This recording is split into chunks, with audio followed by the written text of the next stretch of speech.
Well, how are you?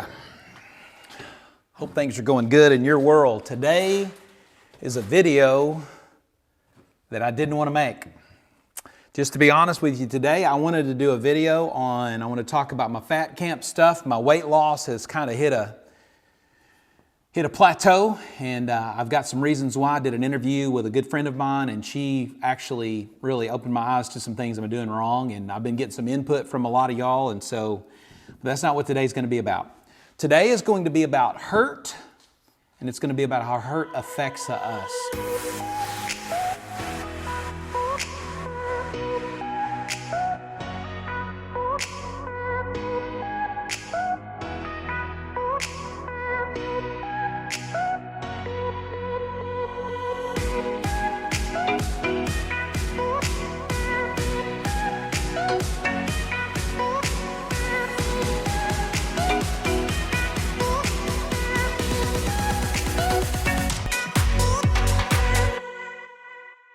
I'm going to go back in time, and I want to tell you about, I have about six instances in my life as a pastor where pain entered my life and really transformed me. But I want to go back to one of the most painful times in my life, and I just want to share that with you. And the reason why I didn't want to do this video, to be honest with you, is I didn't want to share this story. I didn't want to tell this story. I didn't want to talk about this story. I just didn't want to. I didn't want to deal with it. And I still don't really want to deal with it, so we're going to drive in it together. It's probably going to be a long video. I'm going to encourage you to watch till the end, not because of YouTube and anything that reason, but the truth is you won't know the full truth until you see everything that happened. It was April 27th, 2014, a day that my life, and not only my life, but a lot of people's lives were changed. Tornadoes were just ripping across states here in the South. And a tornado was coming towards our house. We knew it was coming. Everybody knew it was coming. Everybody was, bracing for it, getting ready for the tornado that would be here. And in Arkansas, you live through tornadoes a million times, and sometimes you see the devastation. Sometimes they more often than not, they don't do what you thought they were going to do. Most of the time, it's not as bad. And that's really what we were expecting. In fact, I shot some video on my iPad. I was out in the yard when the tornado was coming. You could see the funnel cloud and everything, and we're on top of a mountain. I was like, it's just going to kind of miss us. And I was going to, tweet some, kind of sassy remark about people that are afraid of storms. You shouldn't be afraid of storms, and I just had all this arrogance, full of arrogance, by the way. And the tornado did. It crossed our house and went on, and we put the word out, started calling people from church, making sure everybody was okay. How's everybody? People started checking in. We're good. And so, everything was fine. And we were like, another, storm. We're going to be without power for a little bit, but everybody's going to be fine. And we had one family that hadn't checked in yet, April and Daniel Smith. And this family, April had previously been my personal assistant at the church, and she was running, at this point, the deaf ministry in our church. And her husband, Daniel, just an incredible guy, man. We just were great friends. And anyway, long story longer, they hadn't checked in yet. And we knew that there was a subdivision that had been hit, but news wasn't really out very much about it. It was down in the valley just below our house. We live on a kind of a ridge top, and they were down in the valley. And so we knew that one had been hit, but we didn't know how bad. So Jeremiah Sowards and Jessica Sowards are also friends of ours and friends of the Smiths as well. And Jeremiah said, I'm going to go down off the hill and just go check on them. I'm just going to see how they are. And I said, that'll be fine. I just knew any minute we're going to get a phone call and they're going to be like, hey, we're good. We lost the outbuilding or whatever, or nothing really. And so Jeremiah goes and checks. And I text him a few times. I'm like, hey, man, what's going on? How are things? What did you find? And it's, time has passed. Quite a bit of time has passed. And finally, he texts me back with just 2 words is all that he got to me. And he said, it's bad. That's all he said. And I was like, it's bad. What does that mean? It's bad. In my mind, I'm thinking, shoot, they probably got some damage. The porch is knocked off, something like that. And so anyway, I tell my wife, and just to tell you how unprepared I was, I tell her, I said, look, I'm going to run down the bottom of the hill, check things out, see how things are. And so I throw on a pair of shorts, a T-shirt, and I'm wearing a pair of Crocs. That's it. And I've got my cell phone in my pocket. That's it. Jump in my Jeep. The doors are off my Jeep. It's summertime, and so I run down the hill in my Jeep, don't think nothing of it. But as I start to get closer to it, where their road is, I start seeing debris. I start seeing tin and metal and construction material. And I knew at that moment that I was like, that's quite a bit of damage. That's a wide debris field for a storm that's not that significant. And realize at this point, we still didn't have reports that the storm was that bad. No one was really telling us that the storm was that bad. And so, anyway, I turn to go down in their subdivision, and when I do, you cross a hill, and when I cross the hill, there's rescue vehicle lights flashing all over the place. There's a line of traffic trying to get into the neighborhood, and it's a mess. I can see it, and it's just y'all. It's pitch black. I mean, there's no lights, no street lights. And I'm like, well, the power's out. But as I get closer, the power wasn't out. There were no street light poles. There were no light poles. As I got even closer, the houses were leveled.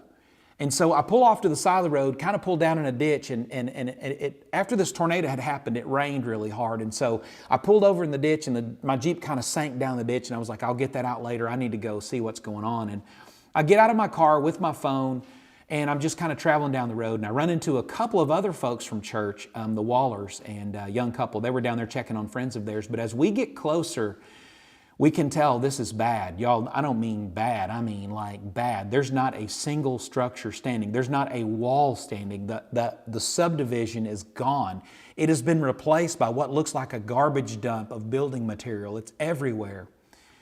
And it's in that moment that I knew that this was, when Jeremiah texted me and he said it's bad, I knew that it was like really bad. And the cell service was in terrible, spotty down there. I guess the cell towers had been knocked out, and so you couldn't get texts out or in. And there's flashing lights, and you can hear people out in the darkness. There's moaning and crying and people hollering towards each other, and this has just happened. And I keep walking, and the Wallers go one way to go to a friend of theirs, and I go the other way. And as I turn down this street, which what I thought was April Street, you got to know that there aren't streets. Y'all, the tornado had sucked the asphalt off the ground. That's how bad this tornado was. And I mean, it was ferocious. Building material just snapped and fragmented, and just, I mean, there wasn't even a big pile of rubble anywhere, y'all. That's how bad this was. I mean, the houses were complete. The foundations were slick like you had just poured them, but it was hard to tell where the street would have been and where the houses were. And so I had my GPS on my phone, and I'm like at 4% battery on my phone. I was completely unprepared. And I turned down the street, which I think is April and Daniel Street. And as I'm walking down that street, I hear something, and I turn my light on for a second, and it's this huge hog that's in the middle of the road, and it's laying there. It's still partially alive, and I thought, gosh, that's a weird thing, just a hog out here. And I keep going, and there's some trees across the road, and I walk through those trees, and I'm trying to climb through them, and I had to turn my phone light off because my battery's almost dead, and I'm having to use the GPS to find it. And so I walk through this tree, and as I'm walking, kind of getting through this rubble and tree and stuff, and getting through that to get to the other side, which is where I think their house pretty much is, I step on something, and it moves, and I thought it was somebody. I thought I'd stepped on somebody. And I'm trying to get my phone out of my pocket, and I turn the phone on, and it's another hog, and I've stepped across a log, and the hog is laying beside the log, and I'm straddled the hog, and he's got a head injury, and he's bleeding out of his ears, and he's kind of trying to get up, and it was just horrifying, y'all. It was so horrifying I can't even put it into words. And when I get on the other side of that, it's at that moment that I begin to think, this is a dream. I thought, this can't be real. I'm at this storm. The houses are completely gone. I mean, we did storm cleanup and storm recovery for years through the church, and this is as bad as I've ever seen it anywhere. And there's a hog in the middle of the road that I've just walked on, stepped across. I'm like, this has got to be a dream. It can't be real. And I keep walking, though, because even if it is a dream, I've got to keep moving forward. And so a text comes from Jeremiah, and he says, hey, we can't find their kids. That's when I knew. That's when I knew that this wasn't going to be us helping them put their porch back on. And I knew it was bad, but I knew we were going to find them. We just needed to find them. We didn't know exactly where they were, but April and Daniel were really hurt, and they were being transported out. And I needed to get to the end of this road. I need to get to them. I need to find them. And there's a light down kind of at the end of their road, and so I walk to that light, and it's a lady, and I start talking to her, and she says, Scott, what are you doing? I said, hey, and it's my cousin Jenny. Now, Jenny and I grew up together, but we hadn't seen each other in years. I mean, we kept up with each other on Facebook, but we hadn't kept up with each other, like seen each other. And I said, Jenny, how are you? I said, what are you doing now? She said, I'm down here helping. And I said, Jenny, I'm so glad you're here. I said, I'm here to try to find April's kids. And she said, we found them. I said, we did? You did? She said, yes. She said, we found her kids. And, but she said, it's not good. And I said, it's not good. She said, no, they're over there. And my phone is on 1%, y'all. I got no battery left. And she just looked at me, and I didn't even ask for anything. She said, hey, do you need a flashlight? I said, I do. She said, here, take this one. And she gave me this flashlight. I've kept it. Jenny, I've still got your flashlight. And I'll buy you another one because I got to keep this one. I don't even keep batteries in it anymore. Because I don't want to go bad, and I don't want the flashlight to go bad. So she pointed to a light across this field and she said, they're over there. Her kids are over there. I said, okay. And she gave me the flashlight and I could tell. You could tell when you're sending somebody into something, it's not going to be good. And so I walked to the flashlight and there's just one lone man over there. He's not, I don't know, he's an older guy. And I walk up and he doesn't say anything and he's got a body bag and he's trying to zip it up. And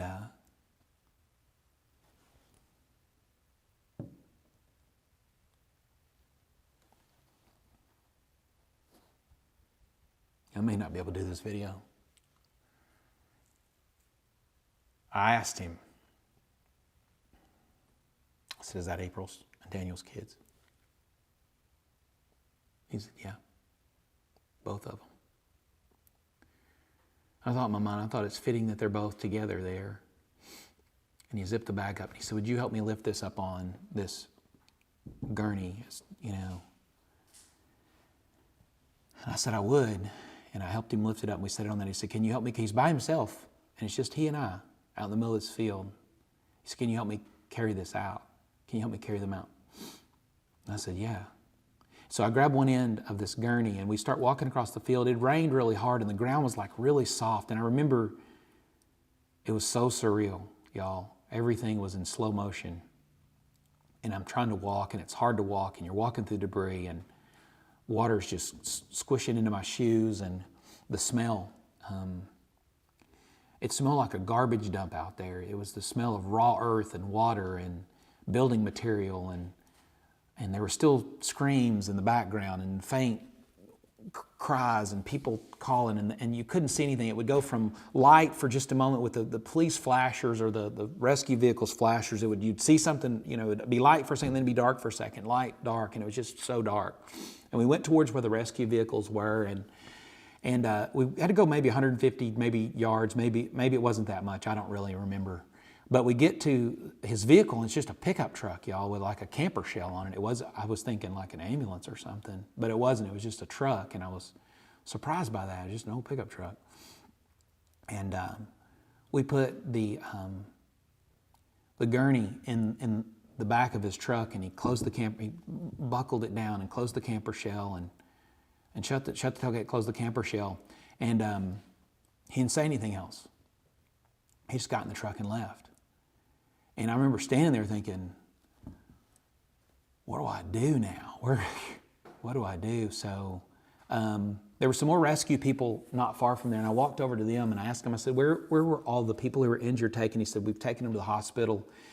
And he said that he thought that they probably went to Baptist because that's a big trauma center here in Central Arkansas. And so I go back to my Jeep and I have to lock the hubs in and really get it out of that ditch because it was a mess. And so the Jeep's covered in mud. And so I'm on my way to Baptist and I'm texting my wife and I'm telling her what's going on. And I said, I'm on my way to Baptist. I've got to find April and Daniel and I've got to try to be with them. And she said, okay. And then she texted me back. She said, I don't think you're going to get there. She said, the tornado crossed Interstate 40 and you're cut off. They probably sent them somewhere else. And so sure enough, I get there and there's debris all across Interstate 40. There's no way to get through it. And I'm like, no ambulance came this way. And so I spun around and she figured, and I did too, that they probably went to Conway Regional. And so we go to Conway Regional Hospital, which is a smaller trauma unit. But when I get there, the parking lot, y'all, is full, and it's full of people. Even in the parking lot, people are sitting in their cars, and there was a person sitting on his hood, and his face was just cut and bloody, and another guy had like a own makeshift sling on, and there was people all out in the parking lot, and I thought, my gosh. One lady was sitting on the side of her car, and she was bleeding from her head, and it was dripping on the ground. I'm thinking, if this is what the people look like outside, what's going on inside? And I go in, and inside the waiting room, it's even worse. This looks like people who had been in combat, and just macabre scene of blood and people's hair messed up and people really scuffed and scarred.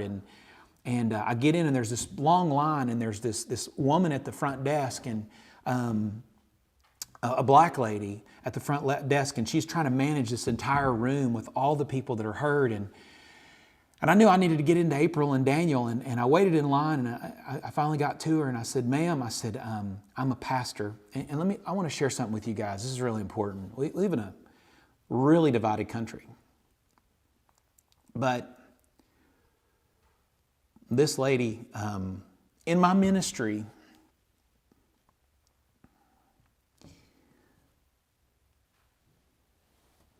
there have been times where black women have been so pivotal.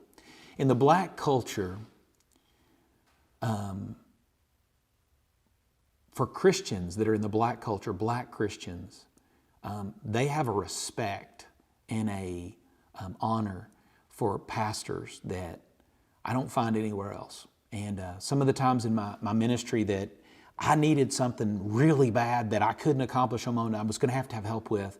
So many times I've had a black woman help me do that. And I just say that because it just stands out in my mind. I see it over and over. And this lady, when I told her I was a pastor and I told her what was going on and I needed to get to this family because their kids were dead, and I thought I needed to be the one to tell them. She said, Pastor, we're gonna help you find them. And she looked around that room. She said, everybody hang on just 1 minute. I'll be right back. And her voice was a voice of authority and calm. I mean, everybody in that room listened. And man, we went to the back, and this lady walked me around until we found April's room. She wasn't quite sure where it was at first. And so she brought me to this room. She said, Pastor, she's in there. And I stood in front of the door, and she could see the hesitation. She said, you got to go in. I said, I know I do. She said, God's going to be with you. I said, I know. And so I walked through that door, and the door closed behind me quietly, and I'm standing about 6 foot from the bed. April's head is to the left, her feet are to the right, and she's laying on that bed. She's in like a secure device, like they just laid her up there where her back wouldn't move. I don't know what you call that thing, but she was secured in that, and there was a thing around her face, and she couldn't see me. Her head, she couldn't turn her head, or she was like this, and she didn't hear me either. She didn't know I'd walked into the room, and her hair was just matted and bushy, and it had sticks and dirt in it, and her face was dirty, and her body, her hands were dirty, and her lip, I could see her mouth, and her lip was cut all the way to the bone, and the skin was pulled back. And she was in bad shape, and she was moaning. And I wasn't exactly sure if she was even awake. I thought she may be unconscious, and she was just moaning as she was unconscious, but she started talking to God, praying. And I stood there, and I couldn't get closer, y'all. I couldn't get any closer. I started talking to God. I was like, what do I have to offer? What am I going to go into this room and what am I going to tell her? What am I going to say? I don't want to tell her about her kids. She's fighting for her life right now, and I'm not going to tell her about her kids right now. And what do I have to offer? I'm not medical personnel. I almost walked out of the room. That's how cowardly I was. Such a coward. But I knew I couldn't leave that room. So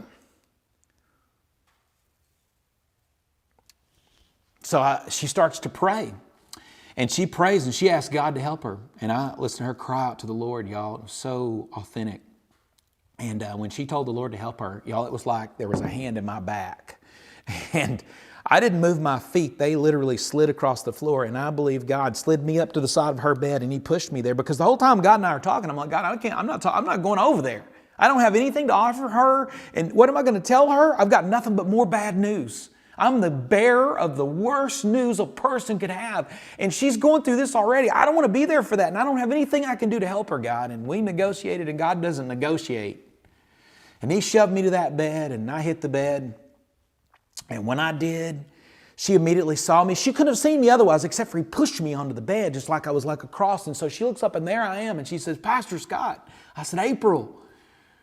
She said, they can't find my kids. I said, I know, April. I know that. We're going to figure it out. God's going to be with us. And she said, I know that. She said, He's already with me. She said, God's good, Scott. He's going to be good. And she's speaking to me with her lips split apart. And she's just a mess. And her faith is still just saturated in that room. And she said, I don't know. I need to find out where my kids are. I said, April, we're going to figure that out. I said, let me ask you this. I said, do you trust me? She said, of course I trust you, Pastor Scott. I said, well, if any news comes in, I'm going to let you know. If anything changes, I'm going to let you know. But for right now, we got to get through this pain you're in. We got to get through what's going on with you right now. And we got to figure out where Daniel is and what's going on with him. And she said, you're right. She said, I'm in so much pain. She said, every time I have this pain, she said, I almost pass out. It's so bad. She said, I'm in pain right now. And I said, April, we're going to pray. I said, we're going to pray for one of three things. I said, April, we're going to pray for either A, God to take your pain away, or B, God give you the strength to deal with that pain, or C, for a doctor to come through that door with a syringe full of morphine or something that's going to take the pain away. And that's what we're going to pray for. And I said, you know what, April, do you believe? She said, I believe. I said, I do too. And let me tell you, y'all, we prayed. I know more than said, in Jesus' name, amen. That door popped open and there was a young doctor with a syringe full of something that was for pain. And I asked him, I said, is that for pain? He said, yes, sir, it is. I said, good. And he gave that to her, and April had some relief for a moment. Over the next 36 hours-ish, we prayed that prayer hundreds of times. And every single time, God would answer that prayer. He would answer her, April, with relief. It didn't last for hours. It would normally only last for minutes. We would have about 5 minutes to 20 minutes. And then the pain would return. God would either take her pain away, God would either give her the strength to endure that pain, or God would send somebody in that room, a doctor with a pill, with a syringe, with something to go in the IV, or something that would relieve her pain. Y'all, I saw God answer those prayers immediately hundreds of times. Someone says, how can you know for sure God is real? Because I have experienced Him doing things that are unexplainable. Every single time we prayed, God answered immediately. Changed my life. But we prayed, and every day April would ask about her kids, and I'd say, April, you got to trust me. She said, I do trust you. She said, I'm just praying. I want to be okay. I know they're okay. She said, I'm just praying. I said, I know that.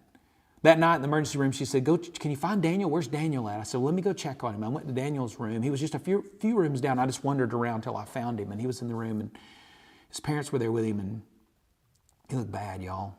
The ER doctor was in the room, and I caught him on the way out, and I said, how is he? He said, he's not going to live. He's going to die. He said, I've seen people with significantly less trauma, head trauma, and not survive. He said, he won't survive tonight. He said, they just need to be prepared for that. And so I go back to April's room. She asked me, she said, how's Daniel doing? I said, he's doing the same as you are. He's alive, and they're working with him. And we're just going to keep praying, and we're going to keep getting better. So I spend the next few days in the hospital with April till her family gets there, and help treat, help talk to doctors, help manage her care. Her uncle was there. She's a super kind uncle. He was an amazing man. In fact, I really need to reach out to him. Just an amazing guy. He and I spent the next few days working with April and Daniel. And they were in two different hospitals for a while, and we did eventually get them put into the same hospital. We coordinated that. But after about 36 hours, I was going to go home, take a shower. Her family was there, and I was going to go home, take a shower, and then I was going to come back, let her have one night's rest, and I was going to come back the next day and tell her about her kids. And everybody agreed. So I went home. When I came out of the hospital, I turned my phone on for the first time. I turned it on just briefly to text my wife and tell her everything that was going on. And I turned my phone on, and it just starts blowing up, man. I've got all these text messages. I've got people contacting me. My Facebook's gone crazy. I've got emails. Y'all hate mail. I mean, I got people going, we hate your guts. How could you do this? How cold-hearted are you? And they just go through all this big, long stuff. And evidently what had happened while April was in the hospital, a family member that no one really knew about had decided to set up a GoFundMe account and raise money for April. He had good intentions, and he had nothing You know, he didn't have ill will, but no one knew who he was. And you know, there were some people who said, hey, this guy's not up on the up and up. You know, we don't know. And so he got investigated. The guy got investigated. The city of Bologna had been working with him, or some people from Bologna, maybe the schools had been working with him or whatever. And anyway, word got back that I was the one who had somehow sparked the investigation in this guy trying to do the GoFundMe account or whatever. And so the whole city of Bologna is like, y'all livid. I mean, I've got death threats. I've got people saying, you come to Bologna, we're going to hurt you, you know. And I haven't even been out of the hospital yet. I've not made one phone call, and you know, since the tornadoes hit. And I sat in my car and I called my wife, and she said, it's terrible. She said, Scott, she said, they're just, you know, massacring you, you know. And I just remember sitting there thinking, how can all this be? How can this much bad and hurt happen? But it was happening, y'all. It was happening. Later, we set up an account. The church did. I say we. The church set up an account to collect money for April. The nationwide outpouring for April was incredible. I go back. I knew I had to go back to the hospital, though, and I needed to talk to April. I needed to work with her and Daniel both. And so I go back and I sit down with April, and I told her about her children. And she cried.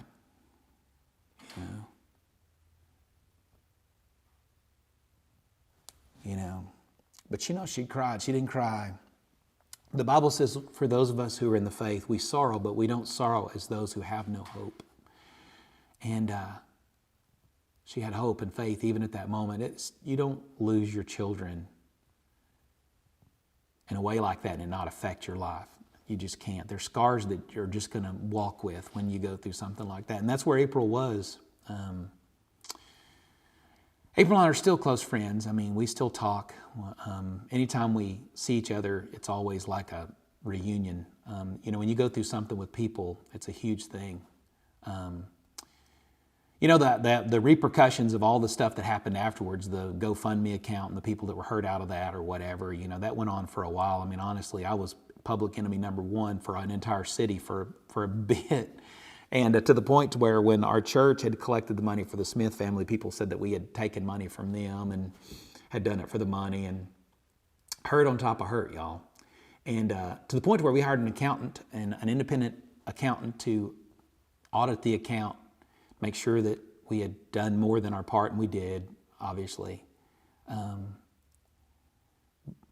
But I couldn't understand how you could go through something so painful and then still have people be so mean and hurtful and angry. And I mean, it's probably the most vulnerable I'd ever been to have that many people come against me in the middle of something I really had nothing to do with. But it didn't matter. People don't care. People will be mean. They don't care. People don't care if it's true. And they don't care who you are. They don't care. They just they'll pass on information, even though they don't even know whether it's true or not, but they'll pass it on because, you know, hey, I want to be interesting, and that makes me interesting, and I want to get somebody's goat, and somebody should get got, and that's really what came out of that. And so that was my great hurt. So you say, well, Scott, how did it change? It changed me in this way. For a long time, I told myself I would not get involved with people on that level again. See, as a pastor, you inherit the pain of someone else. You know, it's one thing for someone to say, man, I'd hate for that to happen to me and mine. I'd hate for that to happen to my kids. I'd hate for that to happen to my house. Or I'd hate, you know, whatever tragedy someone goes through. And you go, but as a pastor, when it happens to anybody that you pastor, it's like it happened to you. You inherit it. You know, I still hurt for April and Daniel and their children, the loss of their children. I still hurt. Those are things that you never get past it. It's not just that it's your kids. Those are your kids because you pastor these people. And I made up my mind I didn't want to do that again. I'm going to tell you what, I didn't want to get hurt again. And you know what? I didn't want to get involved in people's lives again. I didn't want to go that deep. I mean, it's nothing but hurt. I mean, on top of having to go through it with these people, I got slammed, y'all. My reputation got destroyed. You know, I still have people that hate me for these things. That doesn't matter whether it's true. They don't care whether it's true, y'all. They don't care. And so for a long time I said, I'm not going to do that again. But I can't live like that. God told me I couldn't live like that. You know, it's like when I stood in that room, in April's room, at that emergency room that night. and God shoved me up to the bed. You know what? If you're a follower of Jesus, you have to love like you've never been hurt.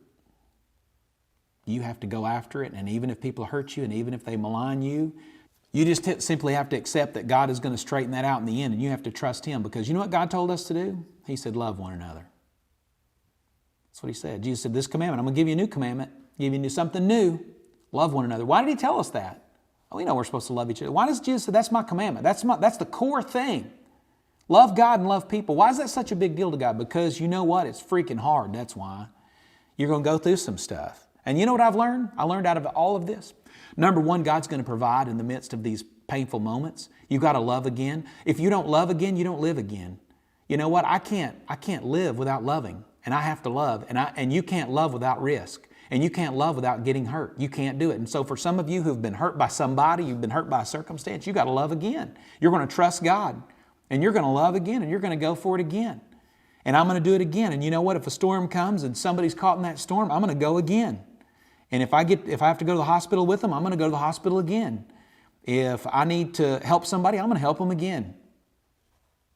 And you know what? Does that mean that you're going to get accolades or you're going to get patted? Probably not. You're probably not going to get patted on the back. In fact, you're probably going to get misunderstood and maligned and hated on and everything else. But that's not what you're here for. You're here to please God, and what did God tell us to do? Love. And that's exactly what Jesus did. You know what Jesus did? He loved us, came into the world that He created, loved us. And you know what we did to Him? We crucified Him. How about that? Greatest of heaven came to earth, born among men, gave us the words of life, and how did we show our appreciation? We crucified Him. We nailed Him to a tree. That's what you got to expect. But here's what I'll tell you. In the end, God is given the glory. And in the end, God will have the final say. We need to live for God regardless of what the outcome is. We need to love people regardless of what the outcome is. It's never going to be wrong to love. So if you've been hurt, I'm going to say you got to put it behind you. You got to have a short memory. I'll remember this flashlight God gave me in the middle of that night. And I'll remember my cousin Jenny. And Jenny, again, I'm sorry. I'm going to keep your flashlight. I'm not going to give it back.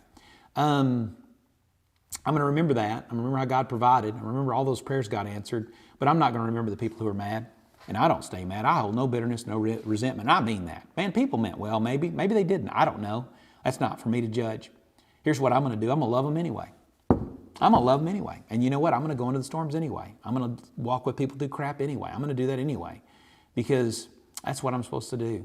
And God deserves that. And He's walked through junk for me, I promise you. He came into my mess, and He walked among my people, and He gave His life for me. So I'm going to live for Him. That's what I'm going to do, and that's what you got to do. You got to love. You got to love like you've never been hurt. It's a big deal. I appreciate you listening to this video. I know it's a long one. I needed to say it. I really did. I feel better. It's the first time I've really told that story like that. So anyway, I pray until next time, God blesses you, and I hope that this has been an encouragement to you. God bless you.